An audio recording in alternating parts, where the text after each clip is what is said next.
నొక్కిన బటన్లు ఎన్నికల ముందు డబ్బులేసి లబ్ధి పొందాలని జగన్ వ్యూహం. గురువారం ఉదయం నుంచి శుక్రవారం రాత్రి దాకా హైడ్రామా సాగిందిలా. గురువారం ఎప్పుడో నొక్కిన బటన్లకు ఇప్పుడు పోలింగ్ ముందు డబ్బులు ఇవ్వడం ప్రజాప్రతినిధి చట్టం, ఎన్నికల ప్రవర్తన నియమాలకు విరుద్ధమని ఈసీ స్పష్టం చేసింది.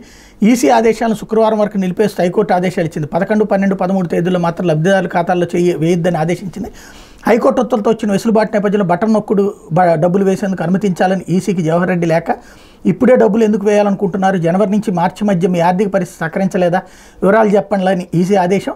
ఆర్థిక పరిస్థితి వివరిస్తూ ఈసీకి జవహర్ రెడ్డి మధ్యాహ్నం 2 గంటలకు జవాబు. హైకోర్టు సింగిల్ బెంచ్ తీర్పు అప్పీల్ని విచారించిన ధర్మాసనం ఈ సమయంలో ఉత్తర్వులు ఇచ్చిన ప్రయోజనం ఉండదనే అభిప్రాయంతో విచారణ వాయిదా. సాయంత్రం 7 గంటలకు సీఎస్ లేఖలో పొందుపరిచిన వివరాలను పరిశీలించిన ఈసీ నిధుల విడుదలలో జగన్ సర్కార్ కావాలని జాప్యం చేసినట్టు నిర్ధారణ. జనవరి నుంచి మార్చి వరకు బాగున్నా అప్పుడు ఎందుకు ఇవ్వలేదు?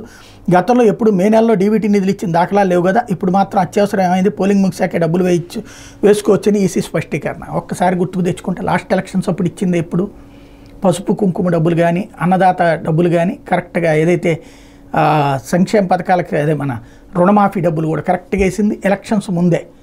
కాకపోతే అప్పుడు తప్పు చేశారని చెప్పిన వైసీపీ ఇప్పుడు అదే తప్పు చేయాలనుకుంది. కాకపోతే అప్పుడు రైట్ అని చెప్పినటువంటి జ్యోతి ఇప్పుడు తప్పు ఉంటుంది, అదే తేడా.